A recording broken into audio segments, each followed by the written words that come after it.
Okay बेटा, देखो बेटा, हमने लास्ट लेक्चर में जो हमारा लेक्चर 3 था इसका, तो उस लेक्चर में हमने जहां तक कर लिया उसको मैंने एक सम अप कर दिया है, जिससे हम आगे जाएं तो हमें ये चीजें हमें ध्यान में हो, तभी हम इस चैप्टर के क्वेश्चंस को बता पाएंगे। जैसे सबसे पहला टॉपिक है एल ई, लैटिस एंथैल्पी। क्या होता है लैटिस एंथैल्पी? किसी आयनिक कंपाउंड को एनर्जी दो, इतनी एनर्जी दो कि ये टूट जाए आयंस में। तो जो हमने एनर्जी दी इसको ब्रेक करने के लिए, called lattice enthalpy.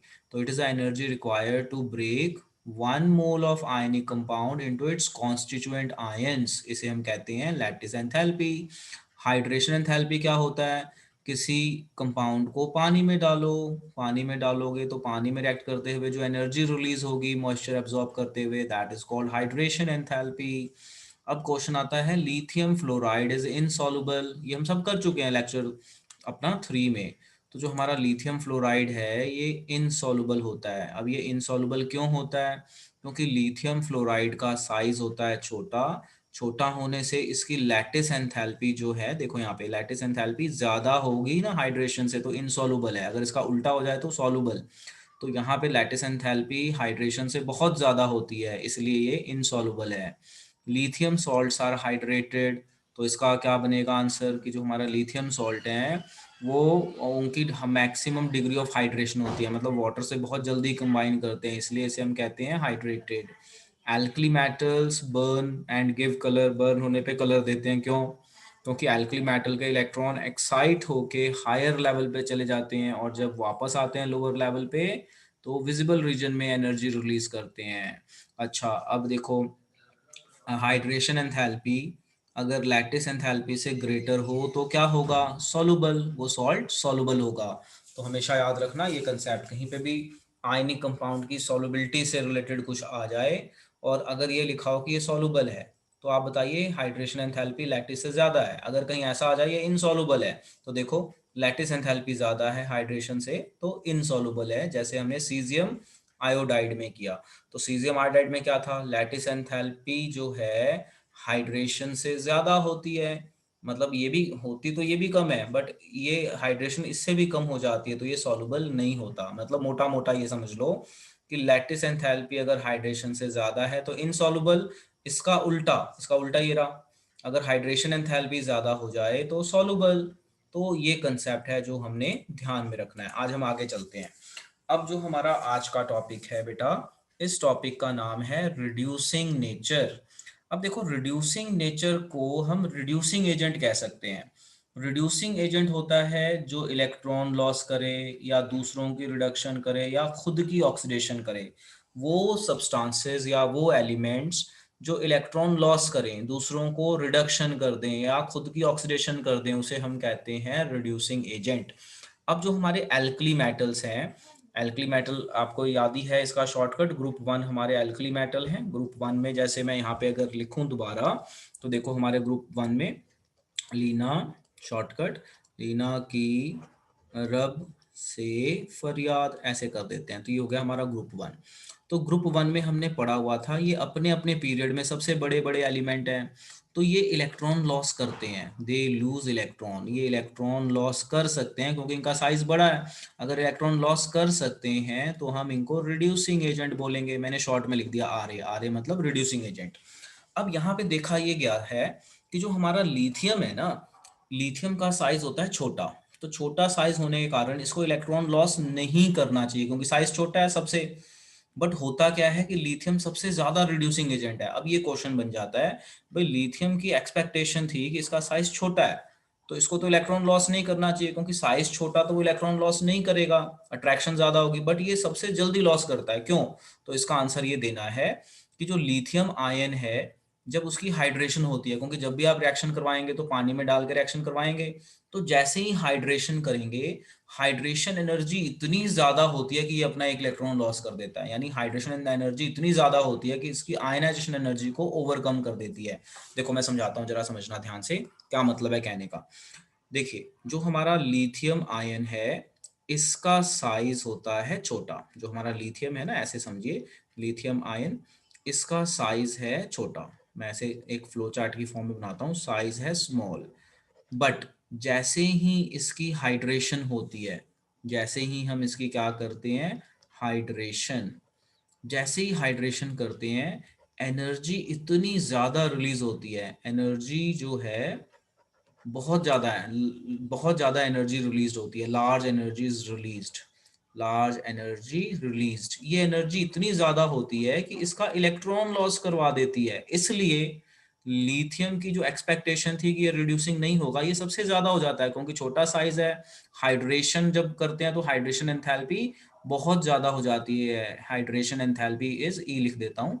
Hydration enthalpy इतनी ज्यादा होती है कि ये एनर्जी आपकी जो है इलेक्ट्रॉन लॉस करवा देती है। तो यहाँ पे क्वेश्चन आ जाता है कई कई कई बार कि जो हमारा लिथियम है उसका साइज छोटा है, तो छोटा होने के कारण उसको इलेक्ट्रॉन लॉस नहीं करना चाहिए, यानी उसको गुड रिड्यूसिंग एजेंट नहीं होना चाहिए, बट ये ज्यादा रिड्यूसिंग एजेंट है। क्यों?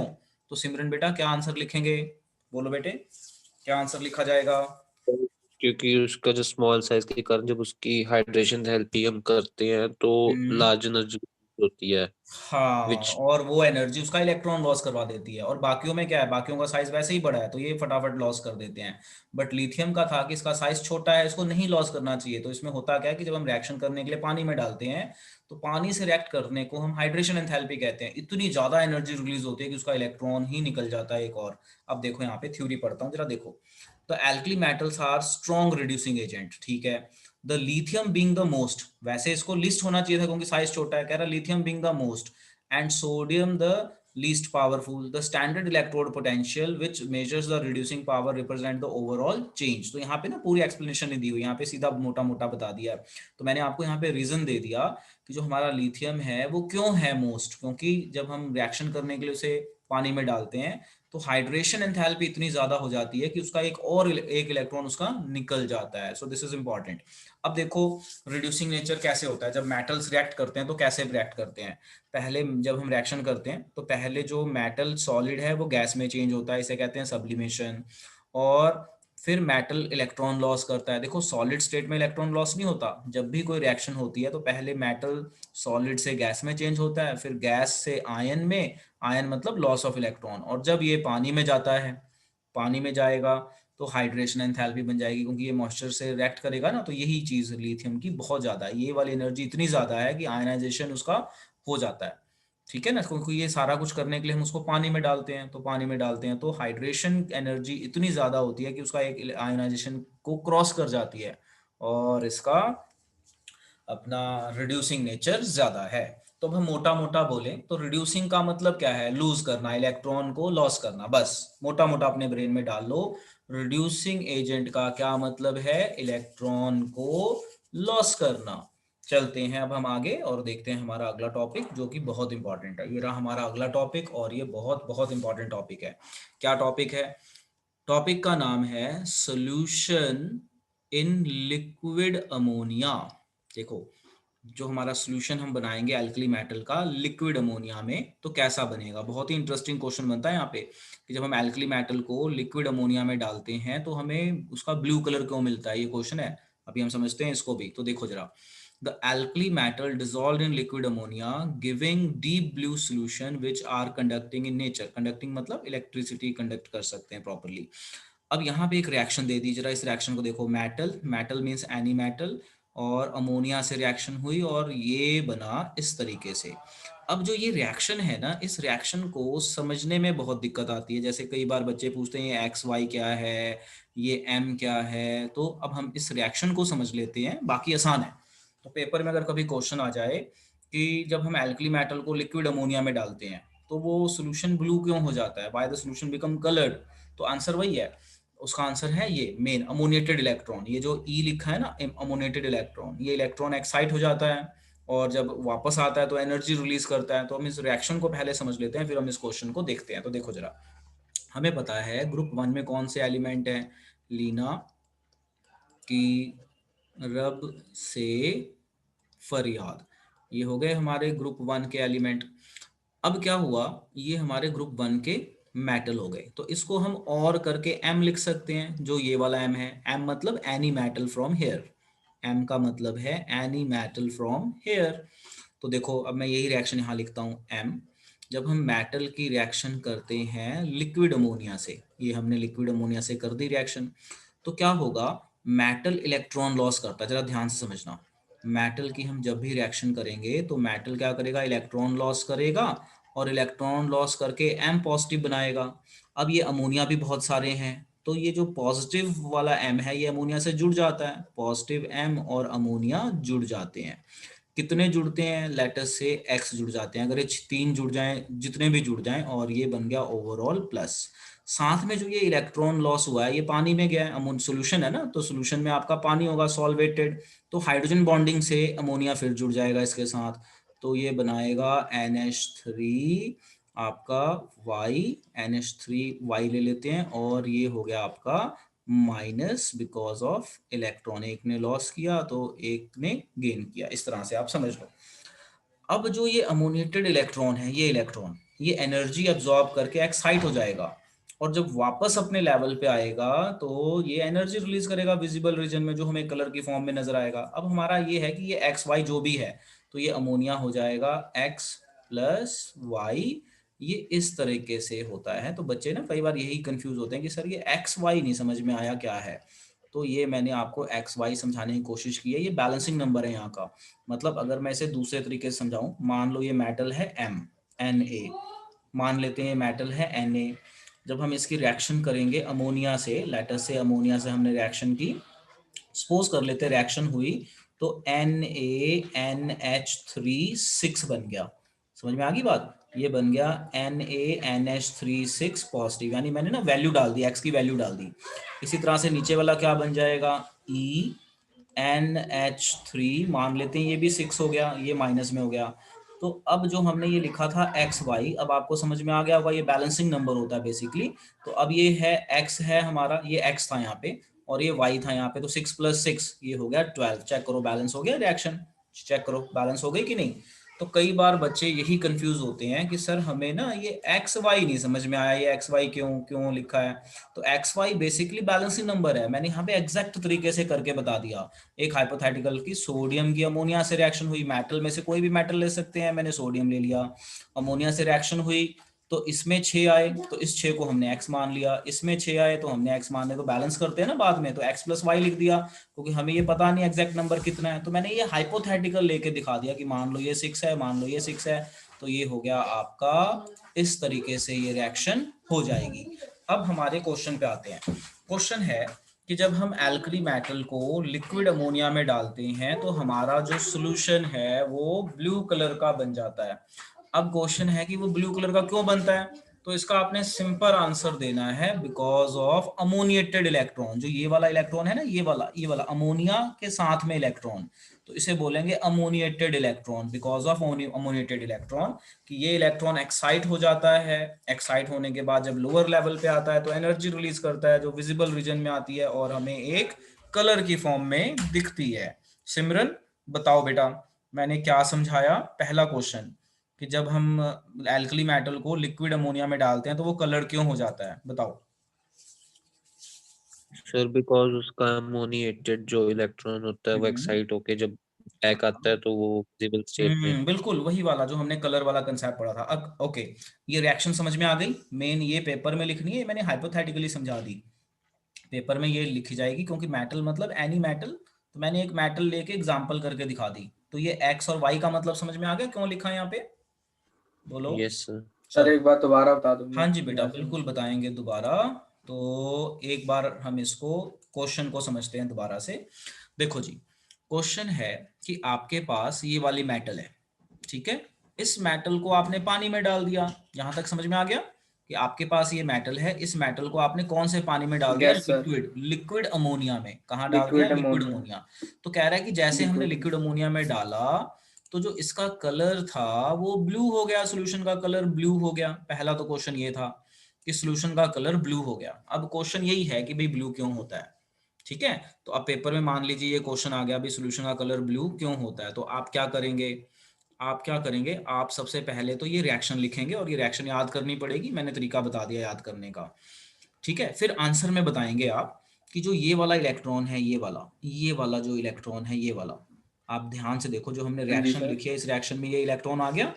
अब जो ये इलेक्ट्रॉन है ये यस सर। एक्साइट हो जाता है, ठीक है, एक्साइट होके हायर लेवल पे चला गया। जैसे हमने पीछे पढ़ा था कि मेटल्स को बर्न करने पे कलर क्यों देते हैं एल्कली मेटल्स, तो उसके भी इलेक्ट्रॉन एक्साइट हो रहे थे। तो ये सेम लॉजिक पे आ गया कि ये इलेक्ट्रॉन एनर्जी एब्जॉर्ब करेगा, हाई लेवल पे जाएगा, वापस आएगा तो एनर्जी जो है विजिबल रीजन में आ जाएगी, जो हमें कलर की फॉर्म में नजर आएगी। आई होप अब समझ में आ गया। चलो क्वेश्चन लिखो। सो देखो बेटा, हमने एक बहुत ही इंटरेस्टिंग क्वेश्चन पढ़ा, इसका हमने आंसर भी समझ लिया कि अमोनिएटेड इलेक्ट्रॉन के कारण जो एल्कली मेटल का जो सोल्यूशन है लिक्विड अमोनिया में वो ब्लू कलर का होता है, ये अमोनिएटेड इलेक्ट्रॉन के कारण। अब इसमें एक एडिशनल इन्फॉर्मेशन है कि ये अनपेयर्ड इलेक्ट्रॉन है, तो ये पैरामैग्नेटिक सोल्यूशन बना। अगर हम इस सोल्यूशन को वैसे ही छोड़ दें थोड़ी देर के लिए, फ्रेश में तो ऐसा रहेगा, थोड़ी देर के लिए छोड़ दें, स्टैंड मतलब रहने दे, बनाने के बाद छोड़ दें वैसा ही, तो इसमें जो इलेक्ट्रॉन मेटल और अमोनिया कंबाइन होके हाइड्रोजन गैस बना देंगे। तो बस ये चीज हमें ध्यान में रखनी है, और जो हमारा कलर है वो ब्रॉन्ज हो जाएगा, ब्लू से ब्रॉन्ज की तरफ चला जाएगा। तो ये इतना इंपॉर्टेंट नहीं बनता, जैसे इसको याद रखिए। इसमें इंपॉर्टेंट क्वेश्चन यही बनता है जो मैंने यहाँ पे ऊपर करवाया। अब हम आगे चलते हैं। अब जब हम आगे चलते हैं तो हमारा टॉपिक आता है यूजेस। तो आपका ये होमवर्क रहेगा कि यूजेस को आप बुक से पढ़ें, आप अपनी बुक खोलें, यूजेस को वहां से पढ़ें, भाई एल्कली मेटल का क्या यूज है। अब एक क्वेश्चन देखिए, एनॉमलस प्रॉपर्टी ऑफ लिथियम। तो ये मैं ऑलरेडी आपको बता चुका हूँ। देखो एनॉमलस मतलब अलग। जैसे अगर मैं ग्रुप वन की बात करूं, तो ग्रुप वन में कौन कौन से एलिमेंट आते हैं देखिए। ग्रुप वन में लीना की रब से फरियाद, ये हमारा ग्रुप वन का आ गया। तो ग्रुप वन में सबसे छोटा एलिमेंट तो यही हुआ, स्मॉल साइज लिथियम। अब इसका छोटा साइज होने के कारण इसकी प्रॉपर्टी औरों से मैच नहीं करती, क्योंकि साइज छोटा है। बाकी जो है जल्दी इलेक्ट्रॉन लॉस कर सकते हैं, ये जल्दी लॉस नहीं करता। बाकियों की हाइड्रोजन एंथैल्पी कम है, इसकी ज्यादा है। तो अब ये क्वेश्चन यही बनता है, ये अनोमलस क्यों है। तो अनोमलस के रीजन ऑलरेडी पता है आपको, स्मॉल साइज, जो मेन रीजन है small size, absence of D orbital, absence of D orbital. अभी आपको ऑलरेडी ध्यान में है एब्सेंस ऑफ डी ऑर्बिटल क्या है, कि बाकियों में डी ऑर्बिटल यूज होता है इलेक्ट्रॉनिक कन्फिगरेशन में, इनमें नहीं आता, मतलब बाकियों में है इसमें नहीं है। और इसकी हाइड्रेशन एंथैल्पी ज्यादा होती है। तो ये कुछ चीजें हैं जो आप वहां हाई पे पोलराइजेशन हाँ बता कैपेबिलिटी। सकते हैं। बिल्कुल बिल्कुल, अब हम इसको अंडरलाइन करते हैं। लो जी देखो, तो ये बड़ा ही एक इंपॉर्टेंट क्वेश्चन बनता है कि जो लिथियम है, लिथियम वो एनोमलस क्यों है। एनोमलस का मतलब औरों से अलग प्रॉपर्टी, अपने ही ग्रुप में औरों से अलग प्रॉपर्टी क्यों शो करता है, दैट इज एनोमलस। अब देखो, the anomalous behaviour of lithium is due to following reason, small size, मेन अंडरलाइन करता हूं, and high polarising power, high hydration enthalpy. Polarising power मतलब चार्ज बाय रेडियस रेशियो, मतलब जो एनायन होगा उसके इलेक्ट्रॉन को डिस्टॉर्ट कर देता है, जैसे आपको पता है। As a result there is increase covalent character, वो हमने पढ़ लिया था, responsible for their solubility in organic solvent. Further lithium shows diagonal relationship to magnesium. अब आपको डायगोनल रिलेशनशिप का मतलब पता होगा, डायगनली, डायगनली पीरियड 2 और 3 के element diagonally same property show करते हैं, उसे हम डायगोनल रिलेशनशिप क्या देते हैं, to magnesium, which has been discuss subsequently. और ये हम पहले भी पढ़ चुके हैं। ठीक है जी। अब देखिए यहाँ पे points of similarity, differences between lithium and other alkali metal. देखो एक बार इस टेबल को आप ध्यान से, ये है हमारा ग्रुप वन और ये है हमारा ग्रुप टू। अब डायगनली का मतलब क्या होता है, जैसे ये लिथियम है, लिथियम का मैग्नीशियम के साथ डायगनल, यानी पीरियड 1 और 2 के डायगनल, डायगनल ये हो गया, ये डायगनल हो गया, ये इस तरह से। तो अगर मैं इसको कलरफुल कलरफुल कर दूं तो इस तरह से डायगनल ये, और इसका डायगनल ये बनेगा, इसका डायगनल ये बनेगा, इसका डायगनल ये बनेगा, इसका डायगनल ये बनेगा, इसका डायगनल ये बनेगा। तो डायगनली ग्रुप 1, 2 और 3 के जो एलिमेंट्स हैं कुछ प्रॉपर्टीज सेम शो करते हैं, जिसे हम क्या नाम दे देते हैं, डायगोनल रिलेशनशिप। ये मैंने यहाँ से इरेज कर दिया, तो आपको बताने के लिए कि हमारा जो डायगोनल रिलेशनशिप है ये क्या रहता है। तो just try to keep in your mind. अब हम जहाँ पे थे वहाँ चलते हैं, क्योंकि हमने कुछ प्रॉपर्टी की डिस्कशन कर रहे थे। तो देखिए ये रहा point of differences between lithium and other alkali metal. तो पॉइंट ऑफ डिफरेंस की बात हो रही है लिथियम में और अदर एल्कली मेटल में। तो लिथियम का साइज छोटा, देखो लिथियम इज मच हार्डर, तो पहला डिफरेंस है कि लिथियम का साइज छोटा होने के कारण ये हार्ड हो जाता है, मेल्टिंग पॉइंट और बॉइलिंग पॉइंट हाई होएगा, हार्ड है तो क्योंकि इस बॉन्ड बहुत स्ट्रॉन्ग है, लैटिस एंथैल्पी बहुत ज्यादा है। लिथियम इज लीस्ट रिएक्टिव, जो लिथियम है वो लीस्ट रिएक्टिव है, क्यों? क्योंकि वो इलेक्ट्रॉन लॉस ही नहीं करता जल्दी, but strongest reducing agent among all the alkali, वो बताया था, क्योंकि पानी में डालोगे तो एनर्जी इतनी ज्यादा होती है कि उसका इलेक्ट्रॉन निकल जाता है। On combustion in air it forms mainly lithium, आपका लिथियम ऑक्साइड एंड नाइट्राइड, ये रहा lithium nitride, unlike the other alkali metals. तो आप इस तरह से, lithium chloride is deliquescent and crystallises as hydrate, मतलब डीलिक्विसेंट होता है जो वाटर मॉइस्चर को एब्जॉर्ब कर लेता है, whereas other alkali metal chloride do not form hydrates, जो दूसरे हैं वो नहीं बनाएंगे। lithium hydrogen carbonate is not obtained in solid form while all other elements form solid अपना solid hydrogen carbonate। सो देखो यहाँ पे मैं लास्ट वाले में एक चीज बताता हूँ, हमने ना पढ़ा हुआ है, जैसे कार्बोनेट होता है CO3-2, ये कार्बोनेट होता है, HCO3-1 ये होता है हाइड्रोजन कार्बोनेट। तो कह रहा है कि जो लिथियम हाइड्रोजन कार्बोनेट है ये बनता नहीं है, ठीक है ना, मतलब हम इसके अगर फॉर्मेशन देखें तो lithium hydrogen carbonate is not obtained in solid state, ये सॉलिड स्टेट में नहीं मिलता, while all other elements form solid lithium hydrogen carbonate. तो ये एक तरह की ऑब्जर्वेशन है which you have to learn, ठीक है जी, so that you need to keep in mind. Lithium, unlike other alkali metals, form no ethanide on reaction with ethyne। तो ये भी आपने ध्यान रखना है कि लिथिनाइड नहीं बनाता, दूसरे बना देते हैं, ये हाइड्रोजन को नहीं हटा पाता। Lithium nitrate when heated gives lithium oxide and whereas other alkali metal decompose to give corresponding nitride, जैसे ये है लिथियम नाइट्रेट, इसको तोड़ेंगे तो लिथियम ऑक्साइड बनेगा, बट अगर कोई और होगा, जैसे लिथियम की जगह सोडियम नाइट्रेट ले लो तो सोडियम नाइट्राइड बन जाता है, ठीक है, यहाँ पे नहीं बनता, यहाँ पे ऑक्साइड बनता है, यहाँ नाइट्राइड बनता है। Lithium fluoride and lithium oxide are comparatively much less soluble in water than corresponding compound of other alkali metal. तो ये तो हमने पढ़ ही लिया, ये लेस सॉल्युबल होते हैं क्योंकि इनकी लैटिस एंथैल्पी बहुत ज्यादा होती है और ये कोवलेंट नेचर के होते हैं, they are of covalent nature. तो ये थोड़ा सा था जो आपने ध्यान में रखना है, वेरी वेरी इंपॉर्टेंट, याद रखने वाला है। देखो बेटा, तो ये मैंने जो भी आपको पढ़ाया ये थोड़ा सा मेमोराइज करने वाला है, जैसा मैंने आपको बताया इसको मेमोराइज करते जाइए, लॉजिक आपके माइंड में आने चाहिए, लॉजिक जो जो मैंने बताए हैं वो लॉजिक लगा के आप इनके आंसर तक पहुंच सकते हैं। अब कुछ सिलेक्टेड क्वेश्चंस हैं ग्रुप 1 के, जरा देखो, 2-3 क्वेश्चन हैं। Lithium carbonate decomposes at lower temperature whereas sodium carbonate at higher temperature, why? तो देखो जरा आप ध्यान से, लिथियम का साइज होता है छोटा, सोडियम का बड़ा होता है, क्योंकि आप अगर ग्रुप 1 देखो तो लीना की रब से फरियाद, तो लिथियम का साइज छोटा, सोडियम का बड़ा।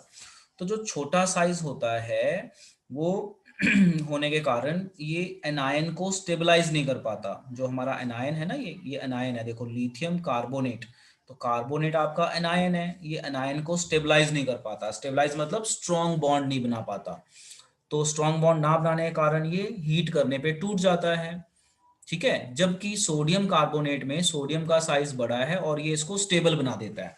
जरा ध्यान से समझना मैंने क्या बोला, बहुत ही टेक्निकल वर्ड्स बोले हैं, जरा इसको आप ध्यान से समझना। देखो, जो हमारा लिथियम कार्बोनेट है और है हमारे पास सोडियम कार्बोनेट, कार्बोनेट का साइज होता है बड़ा, ये प्लस है ये माइनस है, देखो मेटल आपका प्लस है और कार्बोनेट आपका -2, तो छोटा साइज इस एनायन को स्टेबलाइज नहीं कर पाता, स्टेबलाइज मतलब इसके साथ स्ट्रॉन्ग बॉन्ड नहीं बना पाता है, तो जब हम हीट करते हैं तो ये जल्दी टूट जाता है।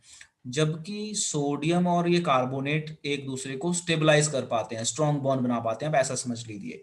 तो lithium carbonate decomposed at lower temperature, मतलब कम टेम्परेचर पे टूट जाता है, whereas sodium carbonate at higher temperature. तो ऐसा क्यों होता है? क्योंकि जो लिथियम है इसका साइज छोटा है, वो उसको स्टेबलाइज नहीं कर पाता, जबकि सोडियम का साइज बड़ा है, वो उसको एनायन को स्टेबलाइज कर लेता है, कार्बोनेट को, जस्ट कीप इन माइंड। अब यहाँ पे क्वेश्चन है alkali metals not found free in nature. Free in nature मतलब हमेशा कंबाइन करते हैं, जैसे रिएक्टिव होते हैं। नॉट फ्री मतलब रिएक्टिव। तो इसका आंसर है कि जो हमारे एल्कली मेटल हैं they are highly reactive, hence found in combined state. Combined state मतलब ऑक्सीजन से जुड़ जाएंगे तो ऑक्साइड बनाएंगे, बोरोएट बनाएंगे बोरोन से जुड़ के, फ्लोरीन क्लोरीन ब्रोमीन से जुड़ के हैलाइड बनाएंगे, सिलिकॉन से जुड़ के सिलिकेट्स बनाएंगे, क्योंकि ये रिएक्टिव है, ये किसी ना किसी से रिएक्ट कर जाते हैं। ऑक्सीजन से रिएक्ट करके तो ऑक्साइड। तो क्वेश्चन है alkali metals not found free in nature because they are reactive, they are reactive so they are not found in free state. तो जो भी रिएक्टिव होते हैं ना वो रिएक्ट कर जाते हैं, रिएक्ट करने के कारण they are not found in free state. अब एक लास्ट क्वेश्चन फिर नोट करवाता हूं। अब देखो last question, lithium hydride is more stable than sodium hydride, why? तो अब देखिए लिथियम हाइड्राइड मोर स्टेबल है देन सोडियम हाइड्राइड। आप इसे पढ़ के अब अपने आप आंसर समझ सकते हैं कि लिथियम और हाइड्राइड का स्मॉल साइज होता है तो लैटिस एंथैल्पी ज्यादा हो गई, लैटिस एंथैल्पी ज्यादा होने से वो स्टेबल है ना। अनस्टेबल है तो लैटिस एंथैल्पी कम, जैसे पीछे था, वो स्टेबलाइज नहीं कर पाता, एक का साइज छोटा एक का बड़ा है, तो दोनों का छोटा हो तो स्ट्रॉन्ग बॉन्ड बनता है।